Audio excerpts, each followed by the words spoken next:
নমস্কার বন্ধুরা, আমার রান্নাঘরে আপনাদের স্বাগত জানিয়ে আজকের ভিডিওটা শুরু করছি। তো আজকে বানাবো চিকেন রোল। তো ভিডিওটি প্রথম থেকে শেষ পর্যন্ত অবশ্যই দেখবেন এবং একটি সাবস্ক্রাইব লাইক করে দেবেন। তো চলুন ভিডিওটা শুরু করা যাক। তো এখানে 200 গ্রামের মতো ময়দা নিয়ে নিয়েছি, তাতে দিয়ে দেবো হাফ চামচের মতো লবণ। এবার জল দিয়ে ডোটাকে বানিয়ে নেবো। তো এখানে আমার তৈরি হয়ে গেছে। এবার কিছুক্ষণের জন্য চাপা দিয়ে দেবো। এবার অন্য সাইডে কড়াইতে তেল গরম করে তাতে পেঁয়াজ, লঙ্কা, আদা, রসুন কুচি দিয়ে তারপর মাংস 250 গ্রামের মতো দিয়ে এবার ভালো করে মাখিয়ে নেব। তারপরে লঙ্কার গুঁড়ো আর হলুদ গুঁড়ো হাফ চামচের মতো দিয়ে দেবো। তারপরে 1 চামচ ভিনিগার ও হাফ চামচ লবণ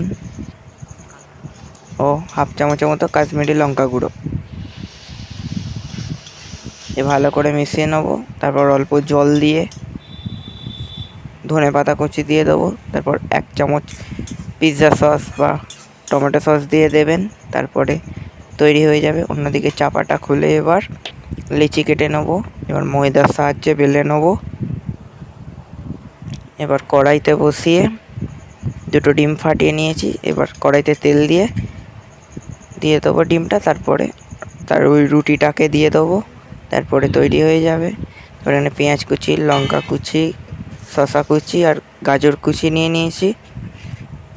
ওদিকে এবার চিকেনটাকে নিয়ে পরোটাটার উপর দিয়ে দেবো। তারপর অল্প পরিমাণে পেঁয়াজ কুচি, শসা কুচি, গাজর কুচি, লঙ্কা কুচি, তারপর দিয়ে দেবো টমেটো সস।